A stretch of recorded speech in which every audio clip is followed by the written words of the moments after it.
Welcome to The Romantic Side of Suspense with Sarah Hemmerker. In each episode, she'll talk with your favorite romantic suspense authors. They will take you behind the scenes of the writing process, giving excerpts from their writing, and share stories about their writing life. September Shadows by Debbi Migit. After the sudden death of their parents, Jess Thomas and her sisters, Sly and Maggie, start creating a new life for themselves. But when Sly is accused of a crime she didn't commit, the young sisters are threatened with separation through foster care. Jess is determined to prove Sly's innocence, even at the cost of her own life. Cole McBride has been Jess's best friend since they were children. Now his feelings are deepening, just as Jess takes risks to protect her family. Can Cole convince Jess to trust him and God to help her? Hi, and welcome to this episode of The Romantic Side of Suspense. I'm your host, Sarah Hemmerker, and I am so glad you joined me. Today I have with me Debbi Migit, that's right. I told her I was going to mess up when I say that. She'll say it right. And I'm so glad that she's joining me. So Debbi, set the record straight. How do you say your last name? Today it's Migit. Migit. Yes. Migit. Okay, I will try to get that in my brain. I wish I was better at that. I blame it on the fact that when I was a kid, learning to read, they did not teach me phonics in school. It was the whole language era, and apparently in my school. So I'm not sure that would have helped, but I'd like to blame it on that. Well, I'm actually pretty used to it, so don't feel bad. Okay, well, thank you for your kindness. So let's stop talking about how I mispronounced your name and go on to writing. So tell me a little bit about this series that September Shadows is the first book in. Well, this is called the Justice, Montana series, and it's set in the fictional town of Justice, Montana, but it's actually based on the real town of Dillon. And so to research for the setting and just to kind of get a feel for the where I was going to be, I really dug into the area and incorporated some of the local places to Dillon. Like in the whole series, there's the Bannock is a ghost town that is up in the mountains, just maybe about 20 minutes from Dillon. And so that figures a little bit in all of the books. And so, I've never been to Montana. I've always wanted to go. It looks like a beautiful place to be. Yes. So I thought if I can't go there physically, I'm going to write myself in there. Well, maybe one day you'll get to go there. Oh, it's on the agenda, you bet. It's on the bucket list. I hate Absolutely. that. I'm like, anyway. All right. So that's September Shadows. And how long have you been a writer? Since I was 7 years old. Yeah. And I won't tell you how many years that is, but 60. Yeah, you don't need to know. That's okay. But I wrote my first story when I was in first grade. I couldn't read or write at that time because that was before kindergarten. I grew up in the days of no kindergarten. So I was learning to read and write at age 7. And I told my mom a story and she wrote it down for me. And I took it to my teacher and she read it. And that was my very first entry.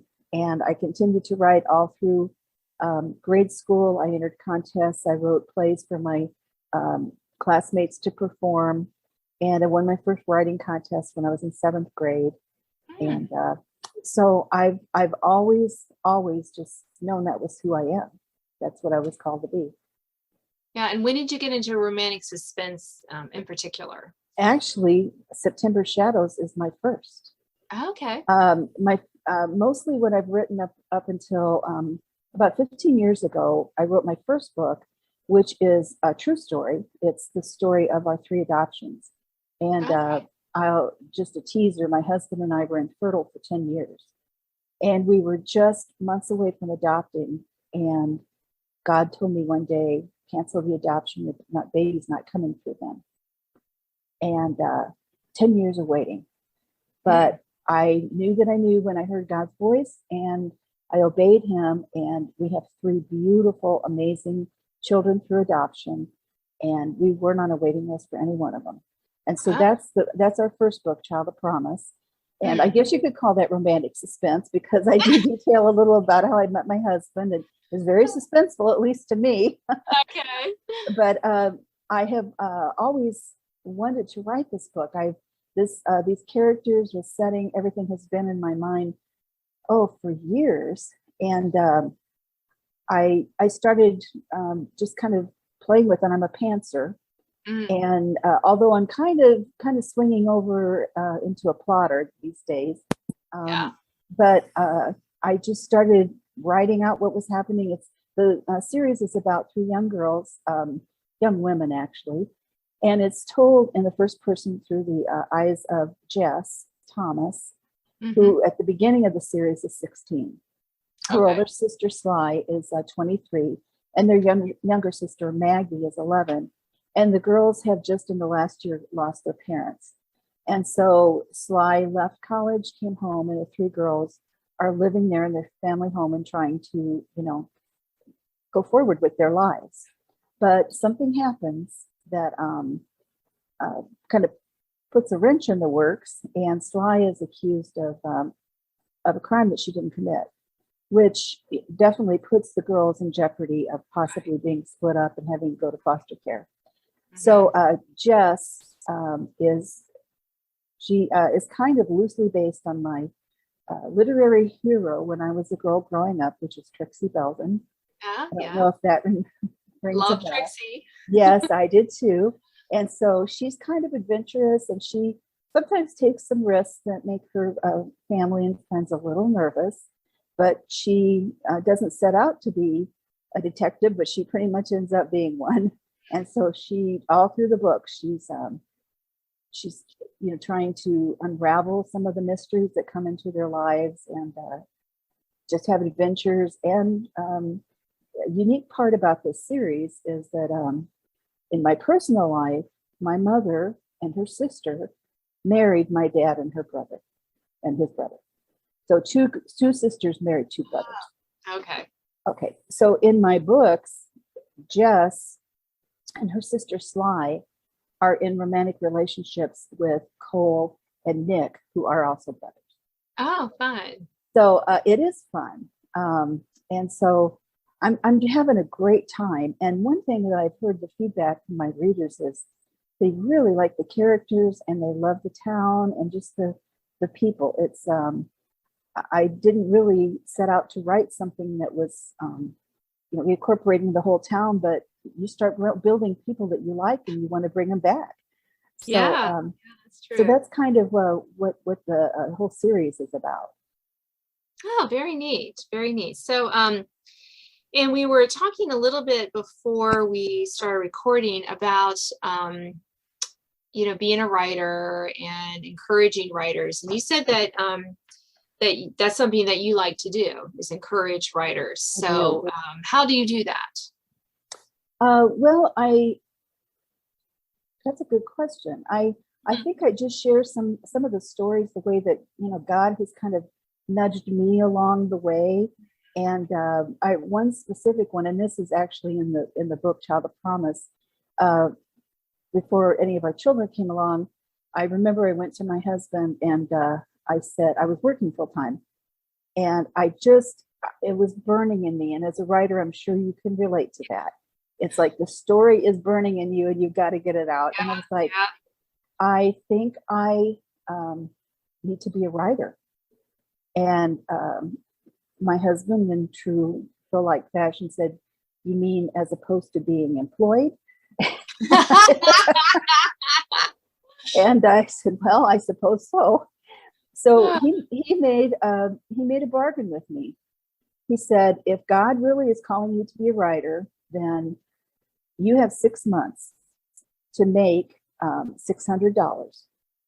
Okay. And of course, this was back in it had to be 1996 probably. So $600 back there, was a lot of money. Yeah. And especially when those are the days when you're writing on sometimes a manual typewriter. Yeah. And you're using you're sending it off in a self-addressed stamped envelope and all of those things. And so anyway, I took the challenge, and I started selling stories, short stories, articles, different things. And but I was about 2 weeks to the deadline of 6 months, and I was $200 short. Mm. And so I was kind of like, well, I'm sure, I'm so close. I'm sure he'll say okay anyway. But one day I got a phone call, and it was from this woman. And being from the Midwest, I wasn't quite ready for a New York accent. And it was a strong New York accent. And she introduced herself and said that she was from the Reader's Digest. Oh. And that I had sent just a short, funny story to Life in the United States, and that they wanted to buy my story, and that I would be receiving my check in the mail. And at the time, I had promised my mom, because she told me the story, that if I sold it, I was going to give her half. Yeah. And so I knew that they paid at that point $300. And so after I hung up, I was just like, oh my, I'm so close. Because once I give my mom half, I'm $50 short. So literally on the day, the end of the 6 months, I went out to my mailbox and I got a check from Reader's Digest with a note that said, by the way, this month we have changed our pay policy, and you're now receiving $400. Ah. So in 6 months, I made $600. Yeah, And that's a great story. the Lord just, he just put his stamp of approval. It's like, this is really who you are. So I like to encourage writers to just look for their own nudges along the way. How is God encouraging you? And I especially like to encourage young writers. I really have a heart for that. Yeah, now, Debbie, and that's I like that story in many different ways. And, it's always wonderful to see how God encourages our hearts. I mean, that's always lovely to see. Absolutely. But the other thing I like about it was, I think your husband had real wisdom to put a dollar amount on your writing. Right. I mean, sometimes we think, well, what if I just get this, but do we have to tell him that? I'm sorry? Do we have to tell him that? No, we don't. Okay. This is a secret between the two of us, right? Yeah.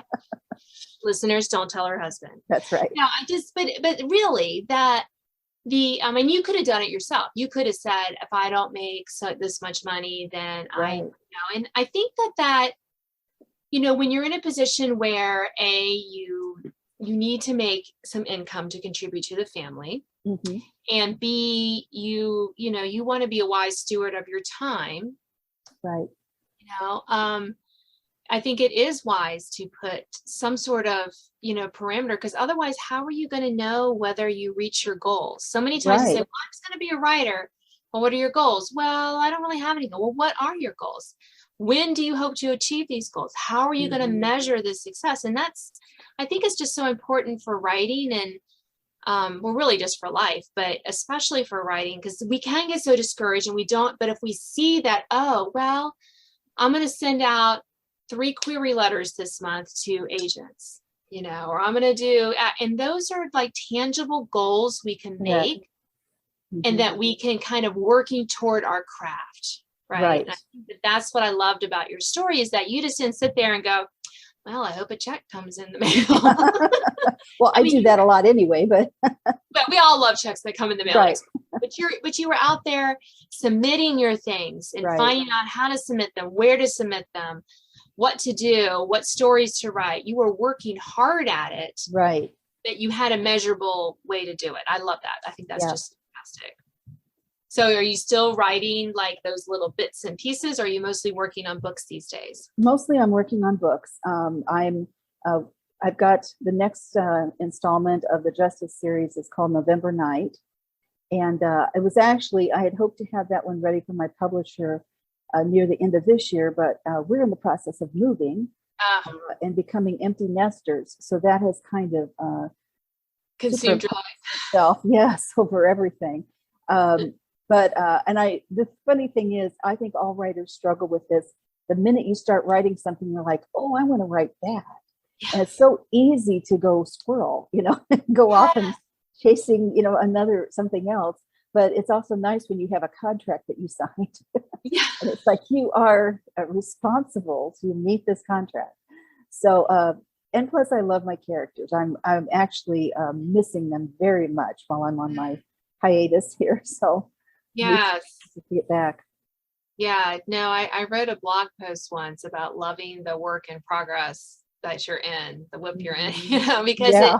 it is so true. It's so easy to look at the shiny new object and go, oh, I don't need to worry about this. Oh, this. Right. I know. Oh, I'm going after this one now. Oh, poor Yes. guy.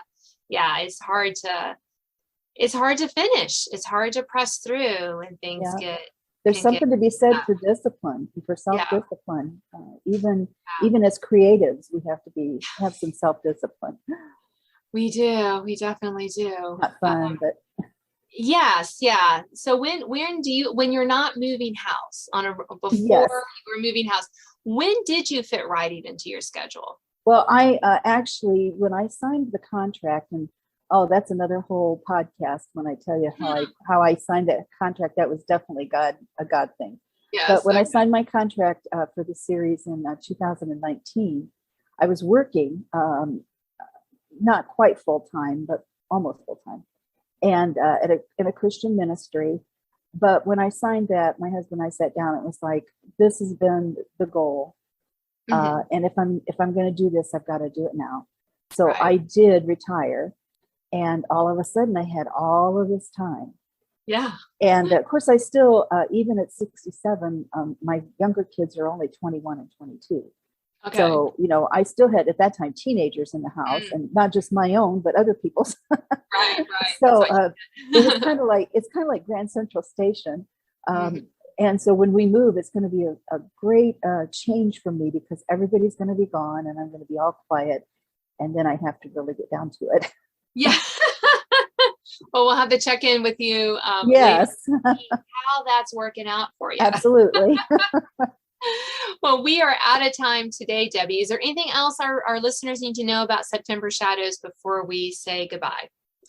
Just that I think that you're going to love Jess and Cole and Sly and Nick and Maggie and everybody else in the town of Justice. And I just hope you check it out. You'll enjoy it. All right. Well, listeners, you can find out more about how to get in touch with Debbie with the notes for this podcast. But thank you for being on my show. Thank you. All right. Say your last name one more time. Migit. Migit. Okay. So Yes. you've been listening to The Romantic Side of Suspense. I'm your host, Sarah Hammerker, and I'm with Debbi Migit. Got it. Yes. All right. And we've been talking about writing and her newest book, one of her newest books, September Shadows. And stay tuned for an excerpt from that book after this. Now an excerpt from September Shadows by Debbi Migit. Tough day? Cole asks as we head south on Route 41. I swallow the lump that appears in my throat at his gently voiced question. Not too bad, I mumble. I can handle it. Good. Cole parks the truck in the drive, and I hurry to change my clothes. Maybe if I do some physical labor, I can work off the tension that's been building inside. An hour later, I survey the stable with satisfaction. Clean enough to eat off the floor. At least, if you're a horse. As I return the broom, I hear voices by the paddock. Amy and Tabitha stand with their backs to the stable, talking and laughing. I begin to walk away, but overhear the words Thomas and thief. Stopping, I turn back toward them. The frustration and anger that tormented me all day boil to the surface. Excuse me, what did you say? I speak through gritted teeth. Amy swings around to face me. From her smirk, it's apparent she knew I was nearby when she made her accusation. Why, I was telling Tabby your sister stole money from my family's business. I guess that's why she's called Sly, In 2 seconds, I've crossed the space to Amy. That's a lie, and you know it. I shake her, hard. My sister never stole anything in her life. Take your dirty hands off me. Amy grits her teeth as she shoves me. My uncle says they've been watching your sister for months, waiting to catch her in the act. She's a thief, and they'll put her in jail where thieves belong. As Amy turns her back, I tackle her from behind. I'm smaller but fierce, and within seconds, I have her long blonde hair wrapped around my fists. By this time, her screams have drawn spectators, and a few seconds later, I feel two strong arms lift me off Amy. Jess! Cole's tone is furious. Let her go! But I'm beyond caring what anybody thinks, even Cole. No! You didn't hear what she said about Sly! He untangles my hands from Amy's hair and concentrates on keeping me from attacking her again. Tabitha kneels on the ground, comforting Amy, who lays in the dirt crying. Get her out of here! Amy screams, glaring up at Cole. I swear, I'll have her arrested too if she doesn't leave right now! Cole wraps one arm around my middle and carries me toward the pickup. I've been deprived of Amy, so I focus my fury on him. He grunts as the heels of my booted feet connect with his shins. Opening the truck door with one hand, he deposits me on the seat with a decided thump. I reach for the door handle. Don't, he growls. I cross my arms, settling back against the cushion. Cole strides around and climbs into the driver's seat. Seatbelt, he snaps. The tires toss gravel and dust behind us. Sullenly, I fasten my seatbelt and then take a swift glance in the rearview mirror, watching as Tabitha and Ben help Amy to her feet. I peek at Cole's profile. I've never seen him so grim. It occurs to me that he might get fired because of my actions. After all, he recommended me for the job. Biting my lip, I'm swamped with embarrassment and guilt. I've battled my quick temper all my life, but I've never assaulted anyone. Glancing down, I see a few strands of Amy's blonde hair still captured in my fingers, and hot tears sting my eyes. I rapidly blink them away, refusing to cry. That would be the ultimate humiliation. Cole startles me when he swings off the highway and onto a gravel road. A wooden sign shaped like an arrow says, Fleming's Lake. He still hasn't spoke a word as he parks near the edge of the bluff overlooking the water. Are you planning to dump my body in the lake? I offer a weak smile at my own joke, but I'm not reassured when he doesn't respond with an answering grin. For a second, I worry he's giving the matter serious consideration. Cole leans his head back against the headrest. No, he sighs. If anyone deserves to land in the lake, it's me. I should never have taken you out to Hadley's this afternoon. You've had a rough week, and you might say Amy isn't always very, sensitive. I lift an eyebrow. You might say. Sarcasm coats my words. He slants me a frown. That doesn't excuse what you did, though. Attacking Amy wasn't smart. First, it's not very Christian, and second, you didn't help Sly's case with the Sinclairs.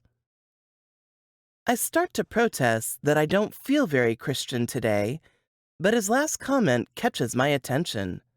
He's right. I've hurt Sly's chances for a quick resolution. You're right. I let my temper get away from me. Again. I didn't solve anything, and I probably made it worse. I notice my boot marks on Cole's jeans. I'm sorry for kicking you. I guess I wasn't aware of what I was doing. I feel my face flush with the lie, and I glance away, unable to meet Cole's eyes. Uh-huh. Cole doesn't appear convinced. Be glad the horse trough was empty, or we might be having this conversation with you dripping wet." But his slow smile takes the sting out of the words. "Come on, Slugger, let's take you home. Sly has enough on her mind without wondering why you're late." When we arrive, Nick's squad car and Mr. McBride's car sit in the driveway. Cole settles his arm over my shoulders as we step through the front door. Mr. and Mrs. McBride perch on the couch beside Maggie. Sly and Nick face each other like two old-time gunslingers ready for a showdown. "What's going on?" I ask. Sly looks at me, then steps toward Nick, holding out her hands. "You're right on time," she announces. "Nick is arresting me." Thanks for listening to The Romantic Side of Suspense with Sarah Hammerker. If you enjoyed this episode, please leave a review. You can sign up to receive notifications of upcoming podcasts and listen to previous editions at sarahhammerkerfiction.com.